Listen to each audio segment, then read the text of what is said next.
जैसा कि आपको पता है, क्रिकेट ट्रायल्स के लिए या क्रिकेट खिलाड़ी को डिजिटल बर्थ सर्टिफिकेट अपना सबमिट करना ज़रूरी होता है। जो भी एज ग्रुप के हैं, चाहे आप अंडर 19 के हो, 23 के हो, 16 के हो और 14 के हो, आपको अपना डिजिटल बर्थ सर्टिफिकेट सबमिट करना होता है बीसीसीआई के रिकॉर्ड में। इसमें मॉडर्न टाइम में क्रिकेटर्स बहुत बड़ी गलती कर रहे हैं। वो फेक या फर्जी डेट ऑफ बर्थ सबमिट कर रहे हैं। उनको भी नहीं पता है कि ये फेक है, क्योंकि इस पे काफ़ी क्वेश्चन आपके पहले आए थे। मैंने पहले भी वीडियो बनाया था, लेकिन मैं सोचा कि एक वीडियो पूरा क्लैरिफाई करूं कि क्या तरीका है डिजिटल बर्थ सर्टिफिकेट फेक है या नहीं, आपका ओरिजिनल है, ये पिक करने का, और किस तरीके से आप डिजिटल बर्थ सर्टिफिकेट बनवा सकते हो, इस पे भी हम बात करेंगे। पहले तो अगर आपका फेक बर्थ सर्टिफिकेट कैसे आप पिक करेंगे, देखिए, अगर आपने किसी प्राइवेट सीएससी से या साइबर कैफे से बनवाया है, 100 या 200 रुपए लेकर उन्होंने अर्जेंट में आपका बर्थ सर्टिफिकेट बना दिया है। अक्सर ये हॉस्पिटल्स वाला बर्थ सर्टिफिकेट बनाकर देते हैं, जो आपके डिस्ट्रिक्ट हॉस्पिटल के नाम से शो करता है। वो बर्थ सर्टिफिकेट आपका फेक है। अब आप क्रॉस क्वेश्चन मुझसे ये कह सकते हैं कि नहीं, मेरा बर्थ सर्टिफिकेट स्कैन भी कर रहा है, हमने स्कैन किया, उसमें सारा डाटा मेरा दे रहा है। बिल्कुल आप सही है। स्कैन करने पर 1 महीने तक, 1.5 महीने तक सारा डेटा आपका शो करेगा, लेकिन 1-1.5 महीने बाद आप स्कैन करेंगे तो उसमें कुछ आएगा ही नहीं, क्योंकि गवर्नमेंट उस वेबसाइट, फर्जी वेबसाइट को ब्लॉक कर देती है 1 या 1.5 महीने में, उस डोमेन को ब्लॉक कर देती है। तो उससे आपका ये फेक हो गया। अब आपका क्रॉस क्वेश्चन ये भी आ सकता है, हमने तो सबमिट कर दिया है, अब एक बार बीसीसीआई ने ले लिया, फिर जब रीचेकिंग की जाती है, जब भी खिलाड़ी, जैसे आपने सबमिट किया, अब आप बोर्ड खेलने वाले हो, तब आपका बर्थ सर्टिफिकेट जितने भी डॉक्यूमेंट्स हैं उसको रीवेरीफाई किया जाता है। जहां से जारी हुआ है उनसे क्वेश्चन करके या मैसेज करके या स्कैन करके पूछा जाएगा। जब वहाँ स्कैन किया जाएगा आपका डिजिटल बर्थ सर्टिफिकेट बीसीसीआई के डाटा के थ्रू, तो वहाँ कुछ शो नहीं करेगा।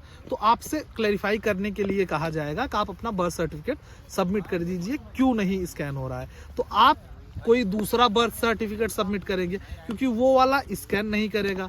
और बीसीसीआई के रिकॉर्ड में आप या किसी भी रिकॉर्ड में आपका 2 बर्थ सर्टिफिकेट शो करता है, इतना मतलब आपने फर्जी वाला किया है, आप हो जाओगे बैन। अब हम बात करेंगे सही तरीका क्या है बर्थ सर्टिफिकेट बनाने के लिए। देखिए, बर्थ सर्टिफिकेट 3 जगह से बनता है। एक डिस्ट्रिक्ट हॉस्पिटल से बनता है, अगर आपका बर्थ डिस्ट्रिक्ट हॉस्पिटल में हुआ होगा तब वो बना कर देंगे। आप गांव से हो तो आपका ग्राम का प्रधान और सचिव की जिम्मेदारी है वो बना के दे। अब आप बनवाओगे कैसे? पहले आपको क्या करना पड़ेगा, आप तहसील जाएंगे, वहाँ 10 रुपए की ट्रेजरी लगेगी, आप एफिडेविट दोगे अपना सभी डॉक्यूमेंट कराकर, तो एसडीएम उप जिलाधिकारी आप उसको वेरीफाई करके फॉरवर्ड कर देंगे ब्लॉक के लिए, या जहाँ का होगा, अगर नगर पालिका के लिए नगर पालिका को फॉरवर्ड कर देंगे। तो जब वो आप एफिडेविट लेकर जाओगे तो वहाँ जो सचिव होंगे या नगर पालिका में जो भी अधिकारी जिनकी ड्यूटी है, वो आपका डिजिटल बर्थ सर्टिफिकेट बना कर दे देंगे। ये सिंपल प्रोसेस है। अगर आप प्रोसेस का सही यूज करोगे, 5 से 6 दिन, मैक्सिमम 7 दिन में आपका डिजिटल बर्थ सर्टिफिकेट बन जाता है। और आप यही 5 से 7 दिन सही तरीके से न करने के बचाने के लिए, 5 से 7 दिन आपका खर्चा ना हो या टाइम ना लगे, आप ये बचाने के लिए फेक बर्थ सर्टिफिकेट बनवा रहे हो। हम बहुत से ट्रायल दे रहे हैं, मैंने जोनल ट्रायल में ऐसे बहुत बच्चों को फर्जी डिजिटल बर्थ सर्टिफिकेट सबमिट करते हो, क्योंकि वहाँ स्कैनिंग नहीं हो रही थी, वहाँ सिर्फ देख रहे थे। तो सभी खिलाड़ियों से मैं रिक्वेस्ट करूंगा कि बर्थ सर्टिफिकेट आप अपना कहीं भी ऐसी जगह fake birth certificate, digital birth certificate एक टूर्नामेंट या एक मैच खेलने के लिए नहीं सबमिट करें, नहीं तो आप बैन हो सकते हैं। बीसीसीआई क्योंकि एज फ्रॉड के लिए बहुत स्ट्रिक्ट है, उनका एक्शन बहुत ज़्यादा आ रहा है, वो तुरंत 2 साल के लिए खिलाड़ियों को बैन कर रहे हैं, और आगे खेलने से आप एज ग्रुप के नहीं खेल पाओगे। अगर आप 16 में एज फ्रॉड के लिए पकड़े गए तो आपके 19 भी चला गया, 23 भी चला गया, सिर्फ आपके लिए सीनियर ऑप्शंस रहेंगे। तो बर्थ सर्टिफिकेट बनवाते समय आप इस बात का जरूर ध्यान दें कि ओरिजिनल बर्थ सर्टिफिकेट बनवाएं, फेक ना बनवाएं। इस प्रोसेस का यूज करेंगे जहाँ से हमने कहा है ना, अगर वहाँ से आप बनवाएंगे तो आपका जो बर्थ सर्टिफिकेट रहेगा आप डॉक्यूमेंट के रिगार्डिंग कभी नहीं बैन होगे। तो सबसे ज़्यादा खिलाड़ी जो बैन होते हैं वो डॉक्यूमेंट के रिगार्डिंग, और डॉक्यूमेंट में सबसे ज़्यादा खिलाड़ी जो बैन होते हैं वो बर्थ सर्टिफिकेट की वजह से। तो आप अपना ओरिजिनल और सही बर्थ सर्टिफिकेट सबमिट करें।